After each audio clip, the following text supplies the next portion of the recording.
Le sang ruisselait encore de mon crâne fracassé quand j'ai ouvert les yeux. Pas au paradis, non, dans l'enfer froid d'une chambre d'hôpital parisienne, avec l'odeur âcre du désinfectant qui me piquait les narines comme un reproche.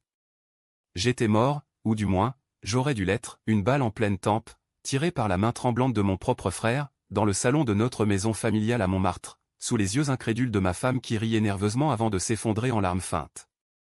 C'était il y a 6 mois, ou du moins, c'est ce que mon esprit hurlait. Mais le calendrier au mur indiquait le 15 juin 2023, et mon corps, ce corps que je connaissais si bien, marqué par les cicatrices d'une vie de labeur discret, tremblait sous les draps amidonnés comme si le temps avait reculé. J'ai passé ma main sur mon front, pas de plaie, pas de sang coagulé, seulement la sueur froide d'un cauchemar qui refusait de s'estomper. J'étais revenu.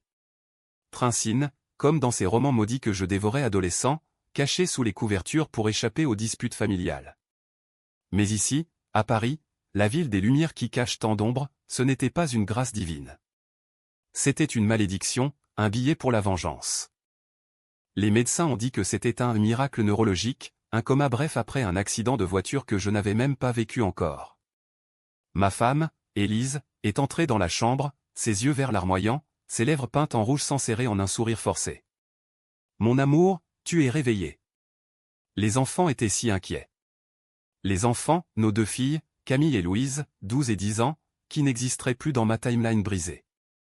Elle s'est penchée pour m'embrasser, et j'ai senti l'odeur de son parfum Chanel numéro 5, le même qu'elle portait le soir où elle m'avait poignardé dans le dos, littéralement, en complicité avec mon frère pour l'héritage. Je n'ai rien dit.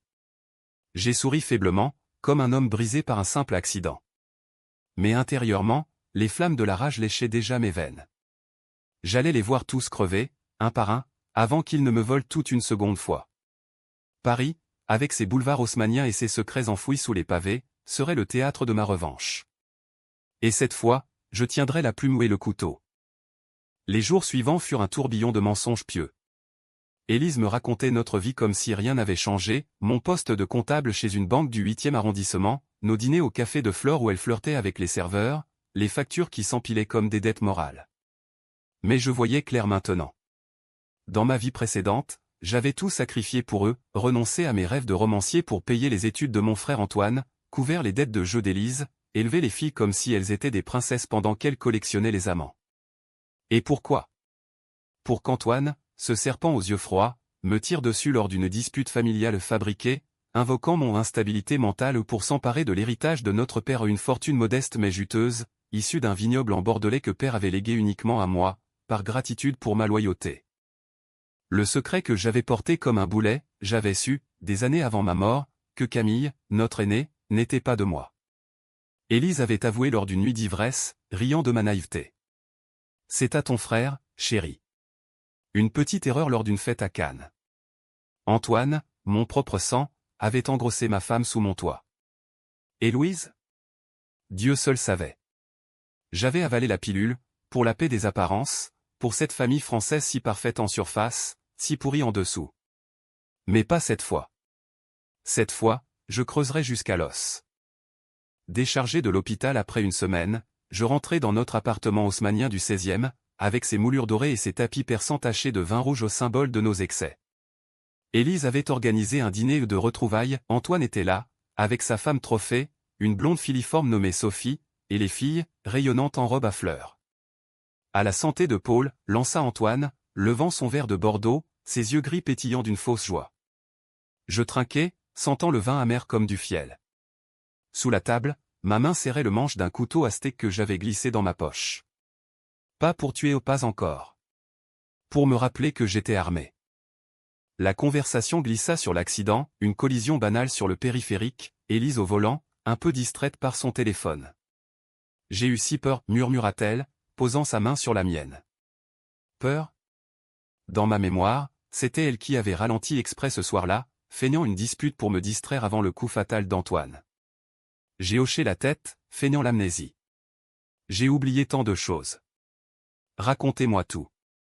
Antoine s'empressa, avec son éloquence d'avocat véreux, les factures, les assurances, et par parenthèse, père était mort il y a 10 ans, laissant tout à moi mais avec des clauses familiales, bien sûr. C'est là que j'ai vu l'étincelle, la convoitise dans ses yeux. Il croyait me tenir, le grand frère protecteur, mais j'étais le fantôme qui revenait hanter. Ce soir-là, seul dans la bibliothèque, j'ouvris le coffre-fort aux combinaisons inchangées, 1512, date de naissance de père. Les documents étaient là, le testament original, non altéré encore par leur falsification future. Et une lettre scellée, que je n'avais jamais ouverte. À Paul, si tu lis ceci après ma mort. Les mains tremblantes, je brisai le sceau. Père savait. Il avait découvert les infidélités d'Élise, les dettes d'Antoine, et pire, un accident que j'avais couvert pour mon frère, 10 ans plus tôt. Antoine avait renversé un piéton ivrogne lors d'une nuit de beuverie à Lyon, un SDF anonyme. J'avais payé pour étouffer l'affaire, falsifier des rapports, par loyauté fraternelle. Père avait tout su, et dans sa lettre, il me suppliait de ne pas me laisser dévorer par le secret. La famille est un poison, mon fils. Coupe le mal à la racine. Des larmes coulèrent pas de regret, mais de fureur. Le poison, c'était eux. Et maintenant, j'allais l'injecter en retour. Les semaines passèrent en une danse macabre. Je repris mon travail à la banque, feignant la fatigue post-traumatique, mais la nuit, je complotais. Paris, ma ville, offrait tant d'ombre, les ruelles sombres de Belleville pour des rencontres discrètes, les hackers du dark web accessibles via un café anonyme à Bastille. J'embauchais un privé, un ex-flic nommé Duval, pour creuser le passé d'Antoine. Il a un casier effacé, monsieur. Mais j'ai trouvé des traces, cet accident à Lyon, et des transferts d'argent suspects vers des cliniques suisses. Des cliniques? Pourquoi, avorter d'autres bâtards? Élise, de son côté, recommença ses escapades. Je la suivis un soir, jusqu'à un hôtel discret près de l'opéra. Devinez qui l'attendait? Antoine, bien sûr, dans une suite aux rideaux de velours. Je restais tapi dans l'ombre, écoutant leurs murmures à travers la porte entrebâillée. Paul est faible, maintenant. On peut accélérer pour l'héritage. Un petit suicide après son instabilité. Mon cœur cognait comme un tambour de la Bastille. Pas de rage aveugle, une froide détermination. Ils signeraient leur propre arrêt de mort. Ma première décision controversée vint vite. Camille, ma fille, approchait de ses 13 ans. Dans ma vie passée, j'avais vu Antoine la manipuler, la transformer en complice pour me discréditer ou des mensonges sur mes crises de colère. Cette fois, je l'approchai doucement, lors d'une promenade le long de la Seine. « Papa, tu es bizarre depuis l'hôpital. » Je m'agenouillai, la regardant dans les yeux, ses yeux gris, comme ceux d'Antoine. « Écoute, ma chérie. La vie est pleine de mensonges. Et si je te disais que maman et tonton ne sont pas ce qu'ils paraissent ?» Elle fronça les sourcils, curieuse. Je plantai la graine, des questions sur ses voyages avec tonton. Pas pour la briser ou pour qu'elle doute, qu'elle devienne mon arme involontaire. Antoine sentit le vent tourner. Il m'invita à dîner, seul à seul, dans un bistrot de Saint-Germain. Frangin, tu sembles différent. Plus vif. Son sourire carnassier masquait la peur. Je ris, commandant un cassoulet trop lourd pour l'estomac. La mort m'a rafraîchi les idées, Antoine. Et si on parlait du vignoble? Père voulait que je le vende, non? Pour partager équitablement. Ses yeux s'écarquillèrent. Il ignorait que j'avais déjà contacté un notaire pour bloquer toute cession prématurée. La première fissure dans leur muraille. Mais la tension montait. Élise devint paranoïaque, fouillant mes affaires, trouvant le couteau dans mon tiroir. C'est pourquoi, ça? Je haussai les épaules, la viande, chérie. Ou les traîtres. Elle pâlit, et ce soir-là, elle appela Antoine en pleurs. Je les écoutais depuis le couloir, feignant le sommeil. Il sait quelque chose. On doit agir vite. Agir? Oh, oui. Mais ce serait moi l'acteur principal. La pluie d'où martelait les toits de zinc de Paris comme un avertissement divin, mais pour moi, c'était la bande-son parfaite de ma renaissance. Duval, mon privé au nez crochu et à l'accent marseillais, m'apporta les premiers dossiers dans un café enfumé du Marais. Votre frère, monsieur, c'est un pro. Mais j'ai chopé ça, des mailles codées avec Élise, datant d'avant votre accident. Il planifiait déjà de vous interner, invoquant une dépression chronique. Et regardez ça, un compte offshore au Caïmans, gonflé par des fonds de la banque où vous bossez. Il a utilisé votre nom pour des prêts fictifs. Je feuilletai les pages, le cœur serré non par la trahison au celle-là, je la connaissais mais par l'ampleur du poison. Antoine n'était pas juste un traître, c'était un parasite, suçant la moelle de quiconque s'approchait. Le secret de l'accident de Lyon? Duval avait déterré le corps, le SDF s'appelait Henri Duval, ironie du sort, homonyme de mon allié, mais la famille avait reçu un chèque anonyme pour se taire. J'avais payé, moi, avec mes économies, croyant protéger mon frère. Aveugle. Mais maintenant, mes yeux étaient grands ouverts, et Paris, avec ses archives enfouies dans les sous-sols de la préfecture, vomissait tous les vices. Ma seconde décision controversée fut la plus douloureuse, confronter Élise, non avec des cris, mais avec une arme plus subtile, la vérité sur Camille. Je choisis une soirée où les filles étaient chez une baby-sitter, un théâtre au Châtelet diffusant une pièce de Racine sur la jalousie et la vengeance. Phèdre, ironiquement. Dans notre chambre, éclairée par une lampe tamisée, je la fis asseoir sur le lit. Élise, j'ai su pour Camille. Depuis des années. Elle blêmit, son rouge à lèvres craquelant comme un masque qui fond. Que? Quoi? C'est absurde, Paul. Je sortis la lettre de père, que j'avais photocopiée en secret. Il savait tout. Tes aventures, les dettes, et ce cadeau d'Antoine. Elle éclata en sanglots, mais je vis le calcul dans ses yeux. Comment retourner ça? Tu me pardonnes, hein? C'était une erreur, une seule. Une erreur? Dans ma vie passée, c'est l'erreur m'avait coûté la vie. Je tendis la main, caressant sa joue comme un amant. Bien sûr, ma chérie. Mais dis-moi, Louise, elle est à qui? Le silence fut assourdissant. Puis, d'une voix brisée, à toi. Seulement elle. Un mensonge, je le sentais. Mais ça semait le doute, et le doute est le premier venin. Antoine frappa à la porte le lendemain, furieux. Qu'est-ce que tu fous, Paul? Élise est effondrée. Je l'invitai à entrer, servant du cognac dans des verres en cristal hérités de père. Assieds-toi, frangin. Parlons comme des hommes. Il s'assit, raide comme un piquet. Je glissai les dossiers de Duval sur la table. L'accident de Lyon. Les prêts fictifs. Et ce compte au Caïman en 500 000 €, hein? Volé à ma banque. Ses mains tremblèrent, renversant une goutte d'alcool. C'est une calomnie. Tu délires encore de ton coma. Je ris, un rire froid qui résonna dans l'appartement vide. Délire? J'ai les preuves, Antoine. Et si je les envoyais à la police? Il bondit, me plaquant contre le mur, son souffle aigre de peur.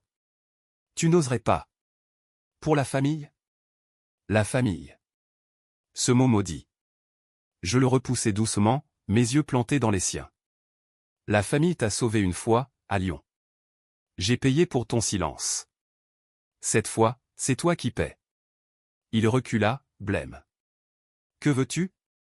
L'argent? Le vignoble? Plus que ça. Sa peau.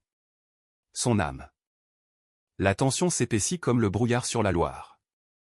Je commençai à distiller le poison, des appels anonymes à Sophie, la femme d'Antoine, lui murmurant les liaisons de son mari. Il te trompe avec ta belle-sœur, ma chère. Demande-lui pour Cannes. Elle ne me crut pas d'abord, mais les graines germent. Élise, de son côté, devint une ombre, pilule pour dormir, verre de vin solitaire. Je jouais le mari attentionné, cuisinant des coques au vin parfait, mais glissant des allusions. Antoine semble stressé. Des ennuis au cabinet. Elle hochait la tête, les yeux fuyants. Camille, ma petite espionne involontaire, rapporta un soir, tonton et maman se disputent au téléphone. Il dit que tu es dangereux. Parfait. La fracture s'élargissait. Ma troisième décision controversée vint lors d'une visite au vignoble en Bordelais, un prétexte pour se ressourcer. J'invitai toute la famille, transformant le château familial en arène. Les vignes s'étendaient comme des veines sombres sous le soleil couchant, et l'air chargé d'humidité portait l'odeur de la terre fertile et du sang à venir. Antoine arriva en premier, sa Mercedes rutilante crissant sur le gravier. Paul, c'est généreux. Mais sérieusement, ces histoires. Je l'interrompis d'un geste, lui tendant un verre de notre millésime. À la réconciliation. Il but, méfiant. Puis Élise et les filles débarquèrent, Sophie suivant avec un air pincé. Le dîner fut tendu, foie gras, magret de canard, et des conversations qui glissaient sur des épines. Rappelez-vous l'accident de Lyon, dis-je innocemment. Ce pauvre Henri. J'ai toujours regretté de ne pas avoir pu l'aider plus. Antoine s'étouffa avec son vin. De quoi parles-tu? Élise pâlit, jetant un regard paniqué. Sophie, sentant le malaise, demanda, quel accident? Je souris, servant le fromage. Rien, ma chère. Juste un secret de famille. Mais Camille, curieuse, insista, papa, raconte. Et là, sous les chandeliers vacillants, je lâchai la bombe, ton oncle a tué un homme, ma chérie. Et j'ai couvert pour lui. Le silence tomba comme une guillotine. Antoine bondit, renversant la table. Mensonge. Tu es fou. Il me frappa, un coup maladroit qui m'érafla la joue. Élise hurla, attrapant les filles. Sophie pleurait déjà, composant un numéro sur son téléphone. Je pars, Antoine. C'est fini. La nuit se brisa en éclats, cris, pleurs, et moi, au centre, feignant la confusion. Que ai-je dit de mal? Mais intérieurement, l'extase, le premier sang. De retour à Paris, le chaos s'installa. Antoine me harcelait de messages, tu vas payer pour ça, salaud. Élise demanda le divorce, invoquant ma paranoïa. Mais je contre-attaquai, je contactai un avocat, un requin du palais de justice, pour geler les actifs familiaux. Preuve de fraude, dis-je. Le vignoble? Bloqué. Les comptes? Saisis. Et pour Camille, je demandai une garde exclusive, citant l'instabilité d'Élise. Pense aux enfants, plaidai-je au juge, des larmes de crocodile aux yeux. La vengeance prenait forme, mais le coup était amer.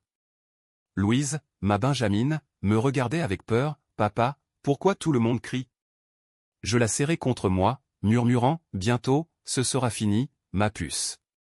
Mais était-ce vrai? Les nuits, les souvenirs de ma mort me hantaient, la balle entrant, le rire étouffé d'Élise, le vide. Étais-je devenu le monstre? Non. J'étais la justice, tardive et impitoyable. Duval appela un matin pluvieux, j'ai du neuf. Antoine prépare un coup, il veut te faire accuser de viol sur mineur. Avec Élise comme témoin. Ils ont falsifié des mets. Mon sang se glaça. Camille. Ils osaient salir une enfant pour me briser? La guerre venait d'entrer en phase terminale. Octobre enveloppa Paris d'un manteau de feuilles mortes et de brume, comme si la ville elle-même pleurait les illusions perdues. Mon appartement, autrefois un nid douillet, était devenu une forteresse, caméra cachée aux angles des portes, un pistolet légal ou hérité de père, pour la chasse dans le tiroir de la table de nuit. Duval, mon ombre fidèle, avait installé un système de traçage sur le téléphone d'Élise. Elle rencontre un type louche ce soir, près de la tour Eiffel. Un privé concurrent, peut-être pour te contrer. Je la suivis, ombre parmi les ombres des touristes. Le champ de Mars, avec ses pelouses humides et ses lumières scintillantes, était le décor ironique pour sa trahison finale. Elle s'assit sur un banc, cigarette aux lèvres, et un homme en trench coat apparut, Marcel, un ex-collègue de la banque, renvoyé pour escroquerie. Ils parlèrent bas, mais mon micro-miniature capta tout, Paul sait pour les prêts. Il faut l'éliminer vite. Un empoisonnement, discret. Marcel hocha la tête, pour 50 000, c'est fait. Mon cœur, ce traître, se serra un instant au nom de peur, mais d'un reste d'amour fané. Élise, la femme que j'avais courtisée sous la pluie de Montmartre, qui m'avait juré fidélité devant un maire bedonnant. Mais l'amour est un vin qui tourne au vinaigre. Je rentrai, composant le numéro de la police. Pas pour arrêter ou pas encore. Pour les laisser mijoter, croire qu'ils tenaient les rênes. Ma quatrième décision controversée fut la plus tordue, impliquer les filles. Pas par cruauté, mais par nécessité. Camille, avec son esprit vif hérité d'Antoine, devint ma confidente. Papa, maman ment. Elle dit que tu es méchant, mais je sais que non. Je lui montrai des photos discrètes, volées par Duval d'Élise avec Marcel. Regarde, ma grande. Elle te ment à toi aussi. Ses yeux s'embuèrent, mais une flamme y naquit, la rage d'une enfant trahie. Louise, plus innocente, je la protégeai en l'envoyant chez une tante éloignée en Normandie, prétextant une vacance prolongée. Antoine, acculé, tenta une approche pathétique, un rendez-vous dans un parc de Vincennes, sous les chênes centenaires. Paul, arrêtons ça. Pour les gosses. Il avait maigri, ses joues creuses comme un masque mortuaire. Je m'assis sur un banc, un pigeon picorant à mes pieds. Les gosses? Comme Camille, que tu as engrossé dans mon lit. Il tressaillit. C'était une erreur. Élise était ivre, et moi. Je l'interrompis, et l'accident de Lyon? Henri avait une famille, Antoine. Une veuve qui pleure encore. J'ai payé pour ton silence, et toi, tu me tues pour un vignoble? Il implora, je te rends l'argent. Tout. Mais je vis le calcul, gagner du temps pour son plan B. Trop tard, frangin. Tu as signé ton testament le jour où tu as pressé la détente. Il pâlit, se levant d'un bond. Quoi? Tu n'es pas. Je souris, mort? Pas encore. Mais bientôt, ce sera ton tour. Il s'enfuit, trébuchant sur une racine, et je ris un rire qui attira les regards des joggeurs. Le haut de la vague vint avec le raid de la police. J'avais anonymement envoyé les preuves des prêts fictifs au procureur. Antoine fut arrêté au petit matin, menottes au poignet, devant Sophie qui hurlait, je le savais, salaud. Élise, interrogée, craqua partiellement, c'était son idée. Mais elle me protégeait encore, par habitude ou peur. Les journaux titrèrent, frères rivaux, escroquerie et trahison dans une famille bourgeoise. Paris adorait les scandales domestiques, comme un bon Corneille revisité. Pourtant, la tension n'était pas brisée. Marcel, l'empoisonneur, rôdait. Un soir, dans ma cuisine, je sentis l'odeur subtile, d'amandes amères dans mon café. Je le versai dans l'évier, appelant Duval. C'est Élise. Elle a un double des clés. La nuit suivante, je l'attendis, assis dans le noir. Elle entra sur la pointe des pieds, une fiole à la main. Paul? Tu dors? Je rallumai la lumière, la fixant. Non, chérie. Je veille. Elle hurla, lâchant la fiole qui se brisa en éclats de verre et de poison. Comment? Je me levai lentement, ramassant un éclat tranchant. Je sais tout, Élise. Les amants, les plans, Camille.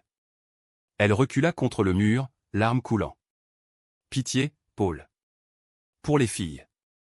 Les filles. Mon talon d'Achille. Au lieu de la frapper, je murmurai, signe ça. Un papier, confession de ses adultères, de la paternité d'Antoine, et renonciation à la garde. Où je balance tout à la presse. Imagine les gros titres, mère indigne empoisonne son mari au point. Elle signa, tremblante, et partit en courant dans la nuit parisienne. Victoire? Pyrrhique. Le lendemain, Camille me confronta, papa, maman dit que tu la forces. Que tu es un monstre. Le doute dans ses yeux me transperça. Étais-je en train de la perdre, comme dans ma vie passée? Je l'embrassai sur le front, la vérité fait mal, ma puce. Mais elle libère. Antoine, en détention provisoire à la santé, envoya un avocat, offre de règlement à l'amiable. 1 million pour le silence. Je refusai, contre l'avis de mon propre conseil. C'est personnel maintenant. Le procès approchait, un cirque médiatique, caméra à la porte du tribunal, article dans Le Monde sur la décadence des élites. Sophie divorçait, emportant la moitié de ses biens empoisonnés par le doute. Mais le vrai twist se profila quand Duval déterra le secret ultime, la lettre de père n'était pas complète. Il y avait un codicille, caché dans un coffre à la banque. Ah Paul, si Antoine te trahit, révèle ceci, il n'est pas mon fils. Mon monde vacilla. Antoine, le bâtard d'une liaison de père avec la gouvernante espagnole. Expliquait sa haine viscérale, sa convoitise insatiable. Père m'avait choisi comme héritier légitime, protégeant le secret pour la paix familiale. La paix? Un mensonge de plus. Je décidai de taire Sao pour l'instant. La vengeance ne serait pas juste destruction, elle serait révélation, forçant chacun à affronter son reflet brisé. Élise tenta un dernier coup, kidnapping de Louise en Normandie. Mais j'avais anticipé, alertant la gendarmerie. Elles furent retrouvées dans un motel près de Deauville, Élise ivre et hystérique. Il m'a forcé, cria-t-elle aux flics. Mais les confessions signées parlaient d'elles-mêmes. Noël approchait, Paris illuminé de guirlandes cruelles. J'emmenai Camille au marché de Noël des Champs-Élysées, lui offrant un pendentif en argent en symbole de vérité. Papa, je veux vivre avec toi. Maman. Elle ment trop. Mon cœur se gonfla. Pour la première fois depuis ma renaissance, un rayon de lumière perça les ténèbres. Pourtant, la tension culminait. Un appel anonyme, Paul, c'est Antoine. Libère-moi, ou Camille paie. Mon sang se figea. Le piège se refermait. L'hiver 2023 mordait Paris de son froid mordant, transformant la Seine en un serpent d'argent gelé. L'appel d'Antoine, enregistré par mon traçage, était une déclaration de guerre, Camille est à moi, Paul. Du sang au sang. Relâche les charges, ou elle finit comme Henri. Du sang au sang, l'aveu implicite de sa paternité, et de sa noirceur. Je ne dormis pas cette nuit-là, marchant les boulevards déserts, les lumières de Noël moqueuses dansant comme des spectres. Ma 5e décision controversée fut la plus extrême, contre-attaque préventive. Pas de police, ils étaient lents, corrompus par des années de scandale à la française. Non, j'allais droit au cœur, la prison de la santé, via un contact de Duval, un gardien véreux nommé Leclerc. 5 000 € pour une visite privée, monsieur. Antoine, en cellule, me fixait à travers la vitre blindée, son visage amaigri par la faim et la rage. Tu es venu jubiler. Je m'approchai du micro, voix calme comme un confesseur. Non, frangin. Pour te proposer un marché. Il ricana, quel marché? Tu as tout gagné. Tout? L'appartement était vide, Élise en fuite, les filles en foyer protégé. Libère Camille de tes griffes. Avoue tout au juge, l'empoisonnement, les prêts, Lyon. Et je te laisse la vie. Ses yeux s'écarquillèrent. La vie? Tu menaces de me tuer. Je souris, la vengeance n'est pas un meurtre, Antoine. C'est l'extinction lente. Imagine, en tôt la perpétuité, sachant que je possède le vignoble, que tes filles te haïssent. Il craqua, hurlant des obscénités, frappant la vitre jusqu'au sang. Mais le gardien l'arrêta, et je partis, le cœur plus lourd. Était-ce justice, ou sadisme? Paris, avec ses cathédrales gothiques rappelant les damnés, semblait juger mon âme. Élise refit surface via un avocat, demande de remise en liberté sous caution, invoquant sa fragilité psychologique. Ironie, la même qu'ils avaient prévue pour moi. Je contre-attaquai au tribunal, palais de justice bondé de journalistes. Madame a comploté l'assassinat de son mari, plaidait je, voix brisée pour les caméras. Et pour une enfant innocente? Le juge, un homme aux lunettes sévères, ordonna une expertise psychiatrique. Élise hurla en sortant, tu me détruis, Paul. Pour rien. Pour rien? Le vignoble prospérait déjà, géré par un régisseur loyal, la banque m'avait promu pour ma vigilance. Mais le vide persistait. Camille, en thérapie, dessinait des familles brisées, papa, quand est-ce que ça s'arrête? Bientôt, promis-je. Louise, revenue, se blottissait contre moi, ignorant le chaos. Le twist du milieu frappa comme un coup de tonnerre, Duval découvrit que Marcel n'était pas un simple tueur à gages. C'est le frère d'Henri, monsieur. Le SDF que votre frère a écrasé. Il veut justice, à sa façon. Vengeance en chaîne. Henri avait une famille, oui, un frère aigri, ruiné par la perte, recruté par Élise pour boucler la boucle. Paris, ville des cycles infernaux, où les morts reviennent hanter les vivants. Je rencontrai Marcel dans un bar miteux de Pigalle, sous les néons roses des pipes chauds. Vous voulez Antoine? Moi aussi. Il cracha son pastis, c'est pour Henri. Vous êtes collatéral. Je glissai une enveloppe, 20 000 €, et des preuves. Aidez-moi à le briser, et on partage la gloire. Il hésita, puis hocha la tête. Alliance contre nature, mais efficace. Ensemble, nous piégeâmes Élise, un rendez-vous bidon pour négocier, filmé en direct. Elle vint, usée, dans un café de Montparnasse. Paul, arrêtons. Je signe tout. Mais Marcel surgit, la plaquant, pour Henri. Elle hurla, et la police alertée par moi au débarqua. Aveux sous pression, l'empoisonnement, les adultères, tout. Le Monde titra, complot familial, empoisonneuse et escroc en garde à vue.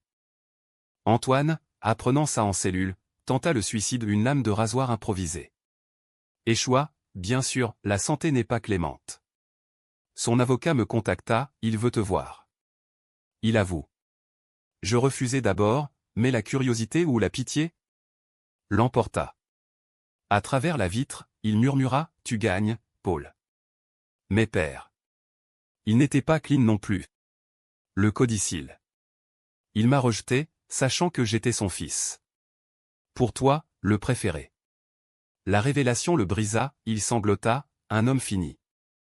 Le procès fut un carnaval, témoignages, experts, et moi au centre, narrant ma renaissance comme un miracle laïque. J'ai vu la mort, et elle m'a montré la vérité. Le jury, des Parisiens blasés, condamna Antoine à 20 ans pour fraude et homicide involontaire rouvert. Élise, 10 ans pour tentative de meurtre. Sophie emporta le reste, divorcée et riche. Mais la tension n'était pas morte. Camille, apprenant sa paternité via un test ADN que j'avais commandé en secret, me confronta, « Il n'est pas mon père ?» Et toi, tu savais? Ses larmes étaient des poignards. Je protégeais, ma chérie. Mensonge. J'avais semé la discorde pour mieux régner. Étais-je meilleur qu'eux? Louise, innocente, sauva ce qui restait, « Papa, je t'aime quand même. » Pour elle, je jurais de m'arrêter. Le vignoble devint notre refuge, vendange sous le soleil bordelais. Pourtant, un soir de printemps, un colis anonyme arriva, une balle de revolver, gravée Renaissance. Marcel? Ou pire, un écho de mon passé? La vengeance, circularité française, n'en finissait pas. Le printemps 2024 fleurit Paris en un tapis de pétales roses, mais pour moi, c'était le voile d'une illusion fragile. Le colis à 7 balles sinistres reposait sur ma table de chevet comme un rappel, la mort n'oublie pas Duval l'examina, aucune empreinte. Mais l'expéditeur. C'est Élise, de sa cellule. Elle a des contacts. La femme que j'avais aimée, brisée mais pas morte, tissait encore sa toile. Ma dernière décision controversée fut la plus risquée, Clémence calculée. Au lieu de l'ignorer, j'écrivis à Élise, via son avocat, « Rencontrons-nous. » Pour clore le chapitre. La prison de Fleury-Mérogis, banlieue grise, fut le décor de notre face-à-face final. Elle entra, menottée, cheveux ternes, yeux vert fanés. « Paul. Tu viens narguer. » Je secouai la tête, « Non. » Pour Louise et Camille. Elle demande après toi. Mensonge pieux, les filles, en thérapie intensive, me haïssaient par intermittence. Camille surtout, adolescente rebelle, tu as détruit maman pour ton ego. Élise pleura, j'ai tout perdu. Antoine me hait, les enfants me fuient. Tue-moi, si tu veux. T'entends. Mais je tendis un papier, signe la renonciation totale à l'héritage. Et révèle le dernier secret, qui est le père de Louise. Elle hésita, puis, un amant d'un soir, à Deauville. Pas Antoine. Pas toi. Un inconnu. Le choc fut électrique. Louise, orpheline de père comme moi maintenant. Pourquoi ne pas l'avoir dit, murmurai-je. Peur. De te perdre. Un aveu, enfin vrai. Je signai en retour, une lettre de pardon, pour les archives. Pas pour elle ou pour moi. La boucle se fermait, ou du moins, je le crus. Antoine, libéré sous caution en appel vice-procédural tenta un dernier coup, enlèvement de Camille lors d'une sortie scolaire. Mais Marcel, mon allié improbable, intercepta, une bagarre dans une ruelle de Belleville, sirène hurlante. Antoine arrêté à nouveau, cette fois pour kidnapping. C'est fini, grogna-t-il aux flics. Oui. Définitivement. Le chaos trao éclata lors de l'audience finale au tribunal. Paris entier regardait, chaîne nationale, drone survolant la scène. J'étais témoin star, narrant ma mort fantôme, j'ai senti la balle entrer, vu leur sourire. Et je suis revenu pour que la justice triomphe. Le procureur, éloquent, déroula les preuves, enregistrement, confession, le codicille révélait enfin Antoine, bâtard rejeté, motivé par une haine paternelle. Le twist final frappa comme la foudre, au milieu du témoignage d'Élise, via vidéo depuis sa cellule, elle lâcha, Paul savait pour Lyon avant père. Il a falsifié les rapports lui-même. Pour protéger Antoine? Non, pour le contrôler. Mensonge? Partie vérité? Le jury murmura. Moi, pétrifié, dans ma vie passée, oui, j'avais plongé plus profond, menaçant Antoine de révélation pour le tenir en laisse. Ambiguïté morale, à la française. Le juge suspendit, et dehors, la presse me traqua, le vengeur ou le manipulateur? Camille, venue me soutenir, murmura, « Papa, c'était pour nous, hein ?» Je hochai la tête, mais le doute s'insinuait. Étais-je le héros, ou le vilain du récit? Antoine fut condamné à perpétuité, Élise à 15 ans. Le vignoble? Mien, avec les filles comme copropriétaires. Nous vendangeâmes ensemble cet été-là, rire mêlé de larmes sous le soleil bordelais. Louise, apprenant son origine, haussa les épaules, t'es mon papa quand même. Camille, plus dure, pardonna à demi, ne recommence jamais. Le dénouement? Pas heureux pur, pas bicacéH absolu. Une paix chèrement achetée, teintée de gris parisien. Je publiai un roman en Renaissance ensemble anonyme d'abord, puis acclamé. Paris, ville des écrivains maudits, m'accueillit comme un fils prodigue. Mais la nuit, la balle sur la table me rappelait, la vengeance renaît toujours. Et si un jour, il revenait? J'étais prêt. Trincine n'est pas une fin, mais un éternel recommencement.